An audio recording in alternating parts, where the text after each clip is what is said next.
اعوذ باللہ من الشیطان الرجیم بسم اللہ الرحمن الرحیم وبشر الذین آمنوا وعملوا الصالحات ان لهم جنات تجری من تحتها الانہار كلما رزقوا منها من ثمرة رزقا قالوا هذا الذي رزقنا من قبل وأتوا به متشابها وَلَهُمْ فِيهَا أَزْوَاجٌ مُطَهَّرَةٌ وَهُمْ فِيهَا خَالِدُونَ۔ صدق اللہ العظیم۔ سورہ بقرہ کی 25ویں آیت مبارکہ ہے۔ آج ہم اس آیت کے حوالے سے کچھ مضامین سمجھنے کی کوشش کرتے ہیں درس قرآن کے سلسلے میں۔ سب سے پہلے تو اللہ تعالیٰ کا میں لاکھ شکر ادا کرتا ہوں، اور آپ کو بھی اس شکر کی دعوت دیتا ہوں کہ اللہ تعالیٰ نے یہ وقت ہمیں میسر فرمایا، اور قرآن فہمی کا یہ جو سلسلہ ہے اللہ تعالیٰ نے یہ ہمارے مقدر کیا۔ تو جب تک توفیق رہے گی، صحت اجازت دے گی، انشاءاللہ کوشش کریں گے کہ اس سلسلے کو جاری رکھا جائے۔ بہت سارے دوست اس کو پسند کر رہے ہیں اور لائک کر رہے ہیں اور کمنٹس کر رہے ہیں۔ میں تمام دوستوں کا شکریہ ادا کرتا ہوں۔ آج کی جو آیت پاک ہے وَبَشِّرِ الَّذِينَ آمَنُوا وَعَمِلُوا الصَّالِحَاتِ أَنَّ لَهُمْ جَنَّاتٍ تَجْرِي مِن تَحْتِهَا الْأَنْهَارُ، اس آیت کو ہم مفہومی طور پر تھوڑا سمجھنے کی کوشش کرتے ہیں۔ اس کا ترجمہ مفہومی وَبَشِّرِ الَّذِينَ، اور خوشخبری دے دیں ان لوگوں کو جو ایمان لائے اور اچھے عمل کرتے رہے، ان لہم جنات، کہ ان کے لیے باغات ہیں جن کے نیچے نہری بہتی ہیں، اور جب بھی وہ وہاں پر اللہ کے دیا ہوا پھل یا کوئی میوہ کھاتے ہیں تو وہ یہ کہتے ہیں کہ اس سے پہلے ہم اس طرح کا کھا چکے ہیں، اور اسی طرح کا وَلَهُمْ فِيهَا أَزْوَاجٌ مُطَهَّرَةٌ، ازواج مطہرہ، اور اگلی بات یہ فرمائی کہ ان کے لیے اس جنت کے اندر پاکیزہ جوڑے ہیں، اور یہ لوگ یعنی ایمان والے، اچھے اعمال والے اس جنت کے اندر ہمیشہ رہیں گے۔ یہ اس کا مفہومی سے ترجمہ تھا، سادہ انداز کے ساتھ ہی میں آپ کو پتہ کرتا ہوں ترجمہ۔ دیکھیں اس کے اندر ابھی جو سمجھنے والی چیزیں ہیں، سب سے پہلے ہم لفظ بشر ارشاد فرمایا گیا۔ نبی کریم علیہ السلام سے پہلے بالخصوص حضرت آدم علیہ السلام وہ بشیر تھے، ایک لحاظ سے مصدق نہیں تھے۔ یہ لفظ میں نے اس لیے کہا ہے کہ مصدق کا مطلب وہ نبی کہ جو اپنے سے آنے والے نبی کی تصدیق کریں۔ تو چونکہ حضرت آدم علیہ السلام سب سے پہلے تشریف لانے والے نبی ہیں، جد الانبیاء ہیں، تو اور انہیں سے سارا سلسلہ چلا ہے، تو وہ جو ہیں وہ اپنے پیچھے والے کی، یعنی ان سے پہلے تو کوئی تھا نہیں جس کی وہ تصدیق کرتے، تو وہ بشیر ہیں، یعنی بشارت دینے والے ہیں، یعنی کہ آگے یہ نبی آئیں گے۔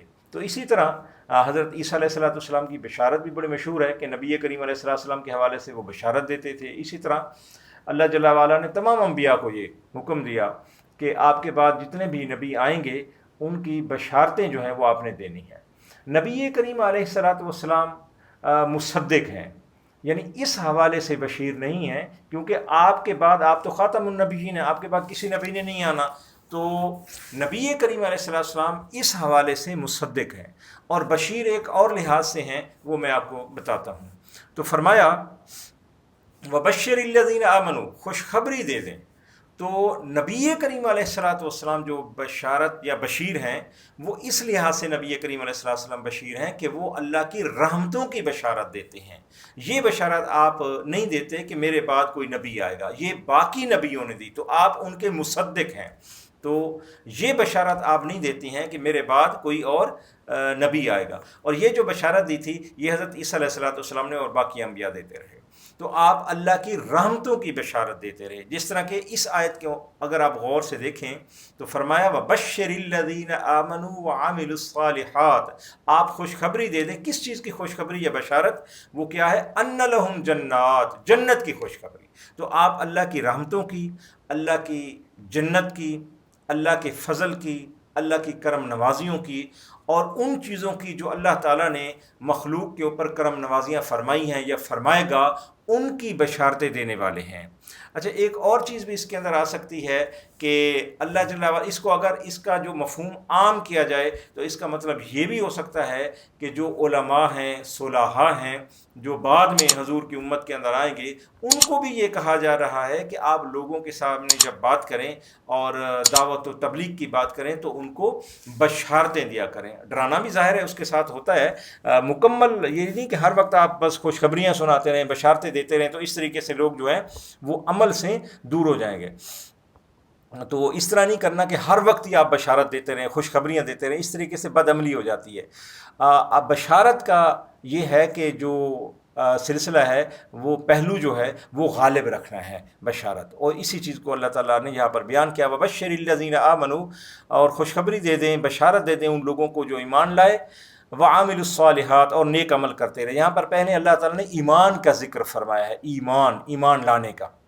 اچھا، اس سے پہلے ایک بات اور آپ سماعت فرمائیں کہ دیکھیں بات منوانے کے عام طور پر 3 طریقے ہوتے ہیں، یا دلائل کے ساتھ بات کو منوایا جاتا ہے، یا ڈر کے ساتھ منایا جاتا ہے، یعنی منوایا جاتا ہے کہ یعنی کسی کو ڈرایا جاتا ہے کئی چیزوں سے، یا دلائل کے ساتھ ہوتی ہے بات، تو اسی طریقے سے ہوتا ہے عذاب سے، یا کوئی لالچ دیا جاتا ہے۔ تو یہ جو چیز ہے، یہ جو ابھی جنت کا ذکر ہے، یہ مخلوق جو کہ لوگ جو ہے تینوں قسم کے ہوتے ہیں، کچھ دلائل سے مانتے ہیں، کچھ لالچ سے مانتے ہیں، کچھ ڈر سے مانتے ہیں۔ تو پہلے جو ہے قرآن مجید کے حوالے سے اللہ تعالیٰ نے ذکر کیا نا کہ قرآن مجید کے حقانیت کے حوالے سے، تو پہلے اللہ تعالیٰ نے دلائل دیے اس کے اوپر، وَإِن كُنتُمْ فِي رَيْبٍ مِّمَّا نَزَّلْنَا عَلَىٰ عَبْدِنَا فَأْتُوا بِسُورَةٍ مِّن مِّثْلِهِ وَادْعُوا شُهَدَاءَكُم مِّن دُونِ اللَّهِ إِن كُنتُمْ صَادِقِينَ۔ تو یہ دلائل ہے، دلائل دی اللہ تعالیٰ نے۔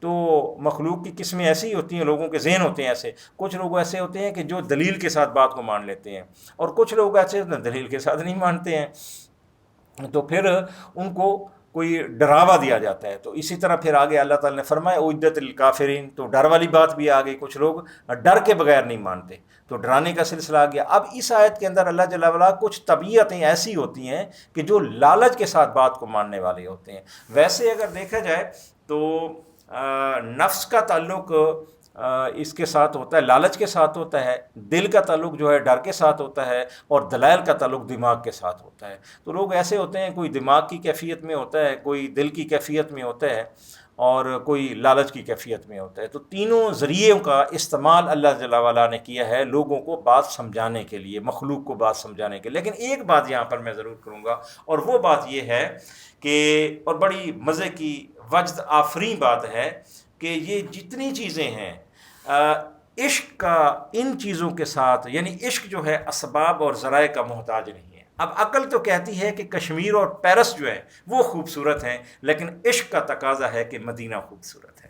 تو اب یہ دیکھیں کہ یہاں پر یہ جو ذرائع ہیں، یہ دراصل یہ تینوں ذرائع ہی عقل مندوں کے لیے ہیں۔ اور اگر ہم عشق کی بات کریں تو دیکھیں اپنا کالا اور گندا سا بچہ بھی اچھا لگتا ہے کہ اس لیے کہ وہ میرا ہے یا ہمارا ہوتا ہے، حالانکہ عقل کے اعتبار سے دیکھیں تو شاید اس میں وہ خوبیاں ہمیں نہ نظر آئے، لیکن عشق کی وجہ سے، محبت کی وجہ سے، اور محبت کے غلبے کی وجہ سے اپنی جھونپڑی اور اپنا بچہ انسان کو اچھا لگتا ہے۔ تو یہی وجہ ہے کہ جتنے بھی دنیا کے حسین مناظر ہوں، لیکن عشق یہ کہتا ہے کہ مدینہ سب سے افضل اور خوبصورت ہے۔ اچھا جی، تو فرمایا آمنوا وعاملوا الصالحات، خوشخبری دے ان کو جو ایمان لائے، وعاملوا الصالحات، اور نیک عمل کرتے رہے۔ اب یہ ہے کہ ایمان کیا ہے؟ دیکھیں جتنی بھی چیزیں ہیں، توحید ہے، نماز ہے، روزہ ہے، حج ہے، زکوٰۃ ہے، یہ ساری چیزیں آپ ایسا سمجھیں کہ جیسے ایمان کا ڈھانچہ ہے، اور ایمان کی روح اور دل وہ نبی مصطفیٰ پر ایمان لانا ہے۔ اس کا مطلب یہ ہے کہ اگر کوئی بندہ سارے کام کرے، ہر چیز پر ایمان لے آئے، لیکن جب تک وہ نبی پر ایمان نہیں لے گا وہ مومن نہیں ہو سکتا۔ تو عمل جو ہے یہ انسان کے یعنی حسن کے اندر، حسن ایمان کے اندر اضافہ کرتا ہے، لیکن ایمان کا تعلق جو ہے وہ دل کی کیفیت کے ساتھ ہے. یعنی ایسا بھی ہو سکتا ہے کہ ایک بندہ کوئی اچھا عمل کا اس کو موقع نہ ملے اور وہ دل سے ایمان لے آئے اور وہ اس دنیا سے چلا جائے یا شہید ہو جائے تو اس کو بھی جنت ملے گی، کیونکہ ایمان تو تھا نا. تو عمل جو ہے یہ خوبصورتی ہوتی ہے، ایمان کی خوبصورتی. لیکن اگر بغیر عمل کے ایمان کے ساتھ اگر بندہ کسی وجہ سے چلا جائے تو تب بھی وہ مومن ہوتا ہے. فرمایا ایسے لوگ جن کا ذکر کیا گیا ان لہم جنات، ان کے لیے جنت ہے. یہ جنات ویسے جمع کا صیغہ استعمال ہوا ہے، جنت ان کی جمع ہے، اور جنت ان کا مطلب ہوتا ہے گھنا باغ، گھنا باغ، خوبصورت بھرا ہوا پتوں سے درختوں سے بھرا ہوا باغ. تو جنات ان جمع ہے اور جنت ان اس کی واحد ہے. تو یہ جنت ان لوگوں کو دی جائے گی، تجری من تحتها الانہار، جس کے نیچے نہریں بہتی ہوں گی. میں آج صبح یہاں پر مسجد میں بھی درس قرآن دیتا ہوں صبح کی مسجد میں، تو مجھے یاد آ گیا کہ میں تفسیر ابن کثیر آج صبح جب پڑھی ہے تو اس کے اندر جو علامہ ابن کثیر نے لکھا ہے کہ وہاں پر یہ لفظ لکھا اے تحت اشجارہا، کہ یہ جو نہروں کا ذکر ہے یہ نہریں اس کے، یعنی یہ نہیں ہے کہ جنت کے نیچے بہتی ہوں گی. تو اس کا مطلب انہوں نے یہ لکھا کہ جنت کے درختوں کے نیچے بہہ رہی ہوں گی. تو یہ ایسے مجھے بات یاد آ گئی، ان لہم جنات تجری من تحتها الانہار، تو نہریں بہتی ہوں گی. اور یہ جو نہریں ہیں یہ مختلف مفسرین نے، کسی نے تو لکھا کہ سب پانی ہوگا، پانی کی نہریں ہوں گی. کسی نے کہا جی 4 قسم کی نہریں ہوں گی، شہد ہوگا، پانی ہوگا، دودھ ہوگا اور شرابن طہورا ہوگا. اور یہ کہاں سے نکل رہی ہوں گی؟ یہ ویسے وہ پورٹل کی بات آ جاتی ہے، اس کے اوپر الگ سے میں بات کروں گا. یہ حوض کوثر سے نکل رہی ہوں گی. نہریں کہیں سے آئیں گی بھی صحیح نا، حوض کوثر سے آئیں گی. اور یہ حوض کوثر سے یا جنت سے یہ سارا لنک ہو جاتا ہے. اگر ہم اس بات کو تھوڑا سا پھیلائیں نا کہ یہ پانی کہاں سے آتا ہے، تو یہ نبی کریم علیہ السلام کے معجزات میں سے ہم دیکھتے ہیں کہ جب آپ نے تھوڑے سے پانی کے اندر اپنی انگلیوں کو ڈبویا تو وہ اس سے پانی کا چشمہ نکل آیا. تو وہ کہاں سے نکل آیا؟ وہ آپ کا تعلق جو تھا وہ پیچھے جنت کے پانی کے ساتھ ہو گیا، یعنی اس کے ساتھ لنک ہو گیا، تو ادھر سے وہ پانی آ گیا. تو اس طرح جنت کے اندر جو نہریں ہیں ان کا پانی حوض کوثر وغیرہ سے لایا جائے گا. تو یہ ساری چیزیں لنکیج ہو جاتی ہیں. اور یہ جنت ہے، یہ جنت ہے اور یہ بن چکی ہے. اگر کوئی سمجھتا ہے کہ ابھی جنت نہیں ہے بعد میں بنائی جائے گی تو ایسی بات نہیں ہے. نبی کریم علیہ السلام نے معراج کی رات جنت کو دیکھا، جنت کی سیر کی. اسی طرح ایک نبی حضرت الیاس کے حوالے سے آتا ہے کہ وہ وہیں حضرت آدم علیہ السلام وہاں ٹھہرے. وہ آپ کو پتہ ہے کہ حضرت آدم علیہ السلام جنت میں، حضرت حوا سلام اللہ علیہا وہ بھی ٹھہری. تو اس کا مطلب جنت پہلے ہے، حوریں بھی ہیں، اور یہ سارا انتظام جو ہے یہ سلسلہ وہاں پر چل رہا ہے. ٹھیک ہے جی. تو یہ جنت بھی موجود ہے، دوزخ بھی موجود ہے. نبی کریم علیہ السلام نے اس کو دیکھا بھی ہے. اب نہر کا ذکر کیا. نہر کا مطلب ہوتا ہے، نہر کا عربی مطلب ہوتا ہے چیرنا. تو یہ زمین کو چیر کر یا دریا سے پھیر کر اس کو لایا جاتا ہے، اس لیے نہر کو نہر کہتے ہیں. اور اللہ تعالیٰ نے دریا کا ذکر نہیں فرمایا، نہر کا ذکر فرمایا ہے. اگر آپ دیکھیں تو اس کو کنٹرول کرنا مشکل ہوتا ہے دریا کو، اس کا پھیلاؤ ذرا عجیب لگتا ہے، اور وہ عام حالت کے اندر اگر آپ دیکھیں تو آپ کو خوبصورت بھی نہیں لگتا، جبکہ نہر خوبصورت لگتی ہے، کنٹرول کرنا آسان ہوتا ہے، کھیتی اور باغ کو پانی دینے کے اندر آسانی رہتی ہے. اور دیکھیں یہ بعض اوقات تو آدمی کے گھروں تک، محلوں تک یا شہروں تک یا گھروں کے اندر تک بھی یہ نہریں آ جاتی ہیں، جبکہ دریا نہیں آ سکتا. تو یہ خوبصورتی ہوتی ہے، اس لیے اللہ تعالیٰ نے نہر کا ذکر فرمایا. کلما رزقوا منہا من ثمرۃ. اور پھر اگلے جملہ جو ہے اس کے اندر اللہ جل وعلا ارشاد فرماتے ہیں کہ جب جنتی جنت کے اندر چلے جائیں گے اور ان کو کھانے کی چیزیں دی جائیں گی. دیکھیں پہلے تو 1-2 چیزیں میں اس کے اوپر عرض کروں گا. ایک بات تو یہ ہے کہ اناج والے مسئلہ نہیں ہے وہاں پر. ایسا نہیں ہے کہ کوئی کھیتی باڑی ہو رہی ہے جی، ہل چل رہے ہیں، ہل چل رہے ہیں، اور جناب گندم ہو رہی ہے، جو باجرہ ہو رہا ہے یا مکئی ہو رہی ہے، تو اس طرح روٹیاں کھائی جا رہی ہیں. ایسا نہیں ہے. جنت کے اندر بھوک نہیں لگنی، جنت کے اندر نہ بھوک لگنی ہے نہ پیاس لگنی ہے. اناج کا مسئلہ نہیں ہے وہاں پر پھل کھلائے جائیں گے، اور وہ پھل بھی کوئی بھوک کی وجہ سے نہیں کھلائے جائیں گے. یا جو پانی یا دودھ یا شہد، یہ جو نہروں کا ذکر ہوا، یہ ہم پئیں گے، یہ جنتی پئیں گے. اللہ تعالی ہم سب کو نصیب فرمائے. یہ سارے ذائقے کے لیے ہوں گے، یہ بات ذہن کے اندر رکھیے گا. یہ خاص طور پر کیونکہ یہ ذرا کم بیان کی جاتی ہے، اس لیے میں اس کو زور دے کر بیان کر رہا ہوں. وہاں پر کوئی گندم کا کاشت نہیں ہوگی کہ ہم روٹی کھائیں گے یا بھوک نہیں لگے گی. نہ بھوک لگے گی، نہ گندم کا مسئلہ ہوگا، ایسا کوئی مسئلہ نہیں ہوگا، بلکہ وہاں پر اس طریقے سے ہوگا کہ پھلوں کو اللہ تعالیٰ، صرف پھل ہوں گے، پھل ثمرات، اور وہ ذائقے کی وجہ سے اللہ تعالیٰ کھلائے گا۔ ایسا نہیں ہے کہ ہم سخت جی بھوکے ہو جائیں گے یا پیاسے ہو جائیں گے، شدید بھوک لگ جائے گی جس طرح کہ یہاں پر بعض کا ہماری کیفیت، ایسی بات نہیں ہوگی۔ تو وہ ذائقے کی وجہ سے اللہ تعالیٰ پھلوں کو یعنی ہمارے سامنے وہاں پر پیش کیا جائے گا۔ اور پھر کلما کا جو لفظ ہے نا، اس کا مطلب یہ نہیں ہے کہ جب کبھی ان کو کھلایا جائے گا، ایسا نہیں ہے۔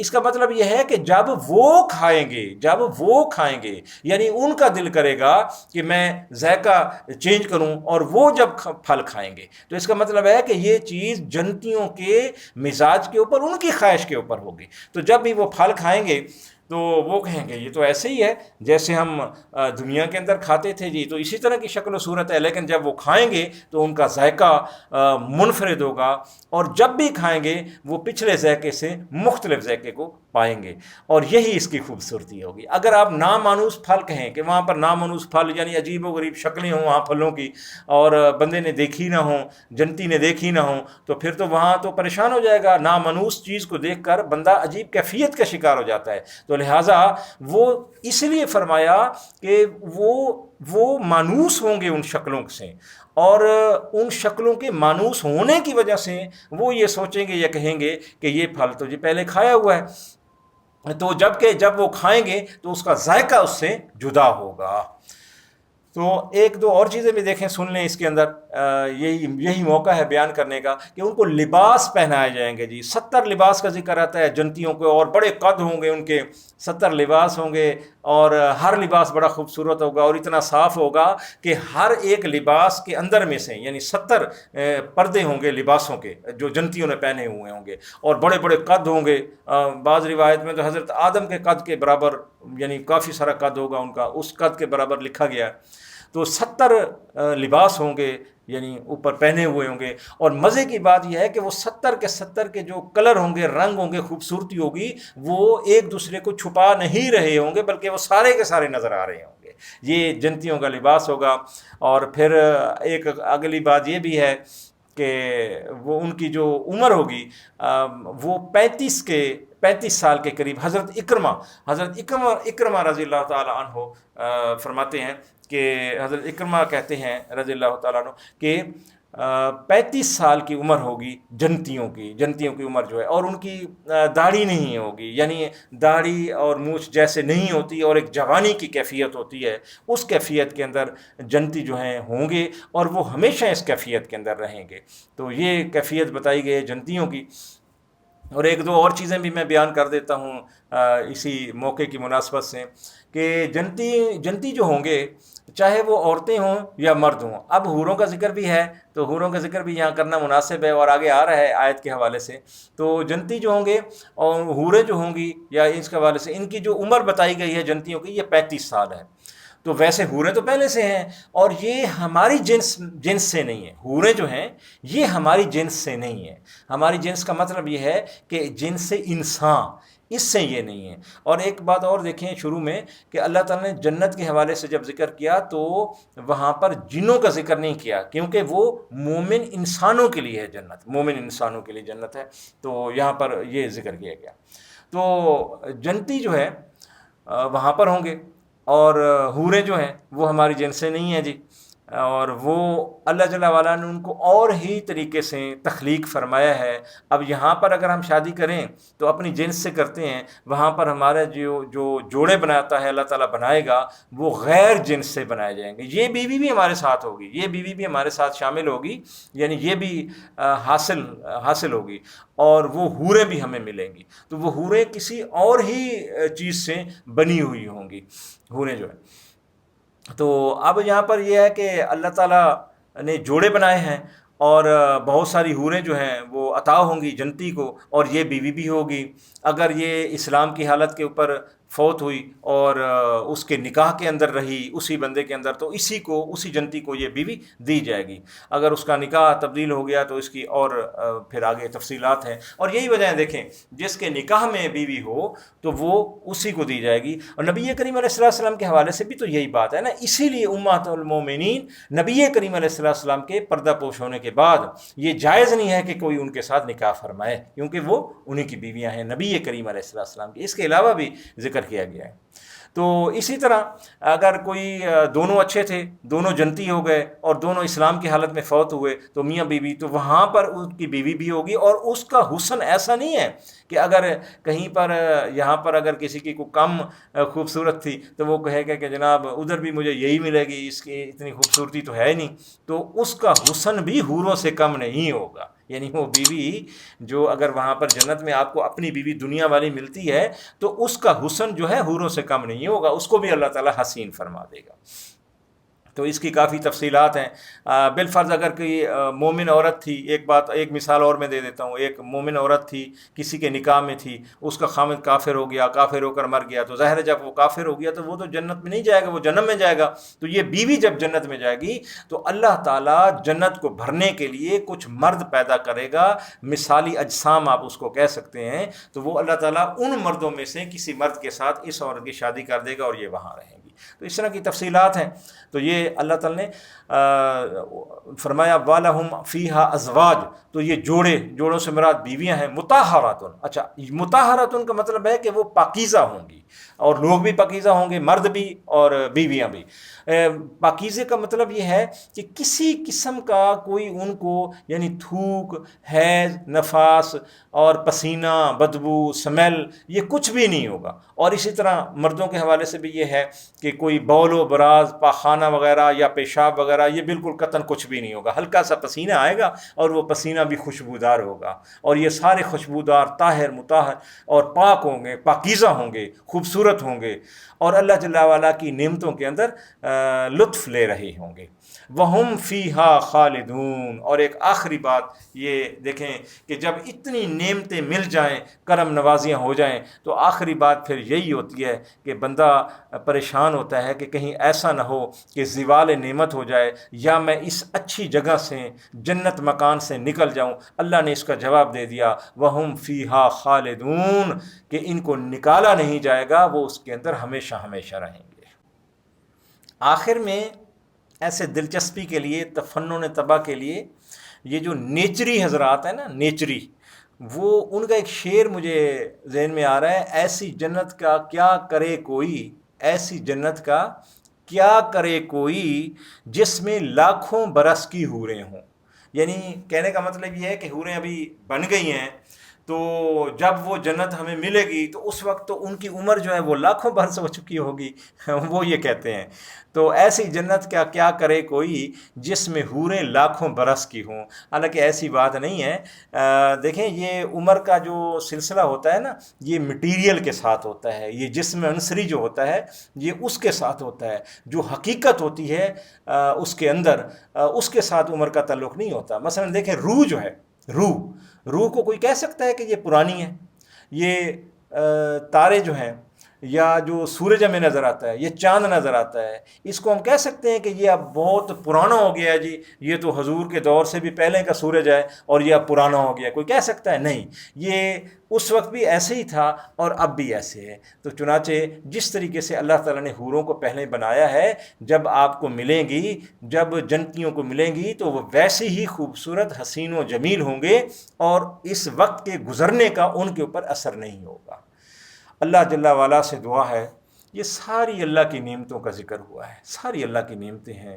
اللہ تعالیٰ ہمیں پاکیزگی عطا فرمائے، دونوں جہانوں کے اندر سلیم القلبی عطا فرمائے اور رحمت عطا فرمائے، اور اللہ تعالیٰ اپنی یہ ساری نعمتیں دنیا اور آخرت کی ہمیں عطا فرمائے، ہمیں جنت عطا فرمائے۔ دیکھیں جنت کی جب ہم دعا کرتے ہیں تو جنت کے ویسے با اختلاف 8 طبقوں کا ذکر کیا گیا ہے۔ جنت الماوہ ہے، جنت الفردوس ہے، جنت المکین ہے، دار السلام ہے، دار المقامہ ہے، علیین ہے، اور جنت الفردوس کا میں نے ذکر کر دیا۔ تو یہ جنت کی مختلف یعنی نام ہیں۔ تو جنت عدن بھی ہے. تو یہ 8 قسم کے طبقوں کا ذکر کیا ہے بعض علماء کرام نے. تو یہ جنت کے طبقے ہیں. تو یہ اللہ جل وعلا جنتیوں کو عطا فرمائیں گے. اللہ جل وعلا ہمیں بھی، اور اللہ ایسا کرے کہ جب ہم وہاں پر جائیں تو اللہ تعالیٰ ہر طبقے میں، اور جنت کے جتنے بھی طبقے ہیں جن کا نام میں نے لیا، ہر طبقے کے اندر اللہ تعالیٰ ہمیں داخل ہونے کی اجازت عطا فرما دے، اور ہم اللہ کی ساری جنت کو سیر کرتے رہیں اور گھومتے رہیں. اللہ تعالیٰ مجھے اور آپ کو سب سے اعلیٰ جنت کا جو درجہ ہے وہ عطا فرمائے. نبی مصطفیٰ علیہ الصلاۃ والسلام کے صدقے سے اللہ تعالیٰ اپنی رحمت کے صدقے سے، اپنے فضل و کرم سے جنت عطا فرمائے. آمین. و آخر دعوانا ان الحمد للہ رب العالمین.